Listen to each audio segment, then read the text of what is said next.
seperti itu. Apa menjadi persyaratan utama? Persyaratan utama tentu pertama tinggi badan. Tidak bisa dipungkiri bahwa nampak indah yang digunakan karena kan namanya itu wisata, kita berbicara masalah brand. Betul. Nah, bagaimana akan menyalurkan brand yang bagus, contoh misalkan bagaimana kita dan sebagainya.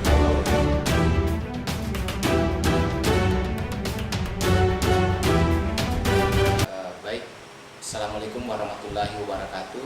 Jumpa lagi bersama saya Darmawan di Ruang Bicara Podcast Pasangkayu hari ini. Di episode kali ini kita berbincang dengan Herianto, Siap. ya, selaku penanggung jawab Duta Wisata Provinsi Sulawesi Barat yang ada di Kabupaten Pasangkayu. Siap. Selamat datang, Siap. Herianto. Bagaimana kabar Heri? Alhamdulillah baik. Sehat. Sehat luar biasa. Heri ini saya masih ingat ya tahun berapa itu menjadi salah satu tim penilai kalau tidak salah ya, Iya betul. pelaksanaan seleksi Iya betul. Duta Wisata. Betul sekali. Bisa diceritakan ya, pelaksanaan seleksi Duta Wisata itu selalu diadakan atau seperti apa? Iya betul, siap. Jadi terima kasih atas pertanyaan dan kesempatannya telah diberikan waktu di tempat ini. Dan mengenai kegiatan Duta Wisata tentu pertama saya ucapkan terima kasih kepada pemerintah daerah Kabupaten Pasangkayu melalui Dinas Pariwisata Kabupaten Pasangkayu karena telah memberikan ruang kepada kami untuk melakukan penganggaran Duta Wisata Kabupaten Pasangkayu, dan akhirnya Duta Wisata Pasangkayu selalu melakukan seleksi dan pemilihan tiap tahunnya. Dan alhamdulillah melalui pemilihan ini terseleksi di Kabupaten Pasangkayu untuk ke kegiatan pemilihan Duta Wisata tingkat provinsi dan nasional. Nah, ini merupakan aset kita di Kabupaten Pasangkayu, di mana Duta Wisata ini berperan penting untuk memajukan dan memperlihatkan bahwa SDM yang kita miliki di Kabupaten Pasangkayu juga mampu bersaing dengan daerah lain seperti itu. Yang ada di Subang ya. Betul sekali. Pelaksanaannya selalu ada ya? Selalu ada setiap tahun. Kalau tahun ini Kalau tahun ini mengacu kepada koordinasi Dinas Pariwisata itu di bulan 5. di bulan 5 Bulan 5. itu akan diadakan Diadakan lagi seleksi. Kita seleksinya ada tingkat kecamatan. Kita menyampaikan melalui surat dari Dinas Pariwisata dari tingkat kecamatan untuk mengutus 2 pasang, dan juga kita perlakukan umum. Jadi karena begini, terkadang biasanya ada anak-anak muda yang mau juga mengikuti seleksi tapi tidak tercover di kecamatan. Maka kita berikan ruang pada tanggal yang sama untuk hadir mengikuti seleksi yang sama juga. Penilaiannya tidak ada istimewa, ya, namun karena ini adalah seleksi dan tentu menginginkan yang terbaik, siapa yang terbaik di antaranya itu yang nanti akan kami pilih untuk dikarantinakan. Seperti itu. Apa menjadi persyaratan utama? Persyaratan utama tentu pertama tinggi badan. Tidak bisa dipungkiri bahwa nampak indah yang digunakan karena kan namanya Duta Wisata, kita berbicara masalah brand. Betul. Ya, brand. Nah, bagaimana akan menyalurkan brand yang bagus, contoh misalkan tenun-tenun kita dan sebagainya, kalau nampakannya tidak bagus. Terus kemudian tentu yang mau berorganisasi, berkomitmen, terus memiliki proyek.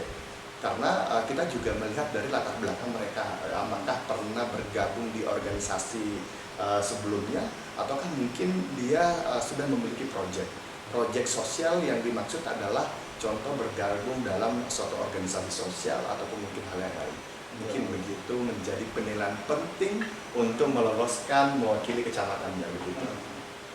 Seleksi itu harus berpasangan ya? Harus berpasangan. Itu wajib. Sebenarnya begini, jadi seleksi itu harus tidak mesti harus berpasangan. Nanti setelah kita tetapkan bahwa ini yang nanti akan mewakili kecamatan ini, nanti akan dipilih pasangannya seperti itu, sesuai dengan kriteria kita yang minta. Tapi di seleksi itu tetap ada perwakilan kecamatan ya? Iya, tetap ada. Jadi kita setiap tahunnya itu menyurat ke kecamatan, dan mereka mengirim 2 pasang. Dua pasang akan terseleksi menjadi 1 pasang. Setelah ataupun misalkan di satu kecamatan itu tidak ada memenuhi kriteria kami ambil dari audisi umum untuk mengisi kecamatannya, karena lagi-lagi bahwa kami mau Duta Wisata di Kabupaten Pasangkayu menjadi menjadi yang terbaik lah.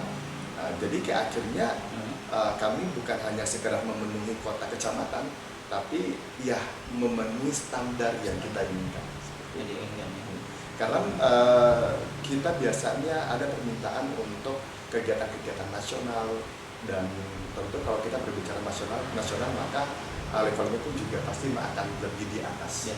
Kita menyediakan SDM kita dari sekarang seperti itu. Bisa dibocorkan berapa sih total yang akan diseleksi dibutuhkan? Ya, 2025.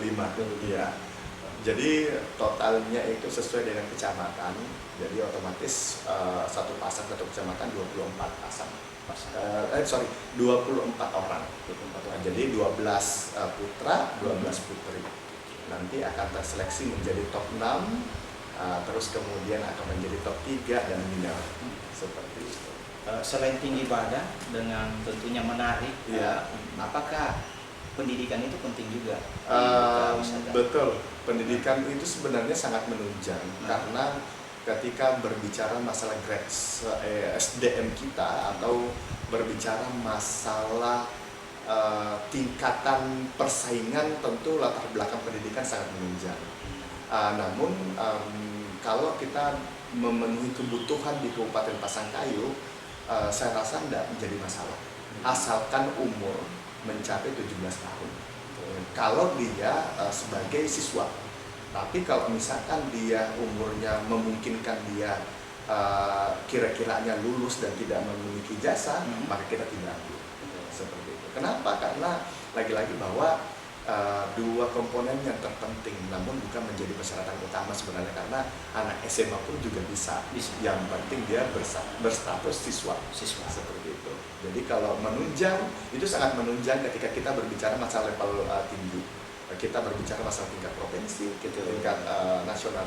Karena ketika misalkan pengutusan ke provinsi kan bukan semerta-merta juara satunya yang kita utus. Kenapa? Karena kalau misalkan masih siswa, otomatis kita siapkan dia lebih baik untuk setelah jadi siswa atau tamat siswa. Yang kita ambil adalah yang memang sudah selesai kuliah atau mungkin selesai sekolah dan ada nilai jual. Nilai jualnya adalah contoh misalkan Laura dan guru, otomatis ketika berbicara masalah pendidikan dia cukup matang. Betul. Apalagi kalau misalkan berbicara masalah lingkungan sosial, saya rasa juga sudah cukup matang. Nah, karena di tingkatan provinsi, kabupaten lain pun juga akan mengirim seperti itu. Contoh misalkan di provinsi sendiri, tetangga sebelah, itu ada yang mengirim dosen, ada yang mengirim dokter, ada yang mengirim perawat, mahasiswa dan sebagainya. Jadi kita di Kabupaten Pasangkayu tidak mau tertinggal. Kita harus ketika orang lain bisa, kabupaten lain bisa, kita pun juga bisa. Seperti itu.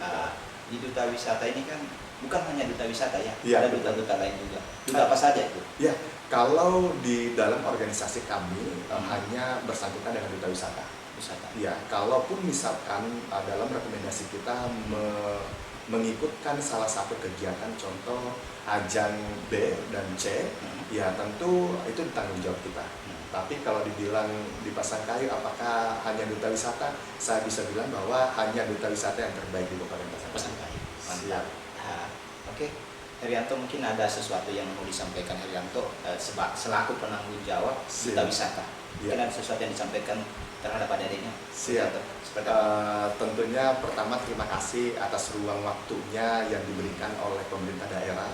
Karena lagi-lagi bahwa bagaimanapun ambisi kita untuk menyampaikan dan menyalurkan bakat itu tidak akan tersampaikan ketika tidak didukung.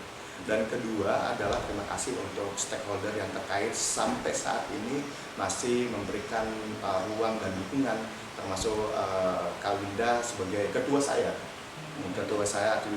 Winda, dan juga sekaligus Kepala Bidang Pariwisata. Iya, jadi ini terima kasih, dan tentu terima kasih juga ke Ibu Kepala Bidang Promosi. Pesan untuk anak muda, jangan takut bermimpi, jangan takut melangkah lebih baik. Kenapa? Karena langkah kita menentukan kita ke depannya. Ketika kita melangkah lebih baik, maka percayalah bahwa kita akan lebih berbeda dibanding dengan pemuda yang lain. langkah kita bukan menentukan bagaimana pencapaian kita ke depan, tapi sudah dipastikan bahwa langkah kita akan membawa kita lebih baik, seperti itu. Oke, mantap. Siap. Baik, itulah tadi pesan terakhir dari Herianto selaku penanggung jawab Duta Wisata. Siap. Semoga apa yang telah disampaikan kaitannya dengan penerimaan seleksi ya Siap. istilahnya bisa menjadi informasi bagi yang ingin bergabung ke Duta Wisata yang akan dilaksanakan bulan 5. Bisa dipersiapkan persyaratannya seperti apa tadi yang disampaikan. Demikian bincang kita di ruang bicara Kabupaten Pasangkayu. Sairi, wabillahi taufiq wal hidayah. Assalamualaikum warahmatullahi wabarakatuh. Waalaikumsalam warahmatullahi wabarakatuh. Terima kasih.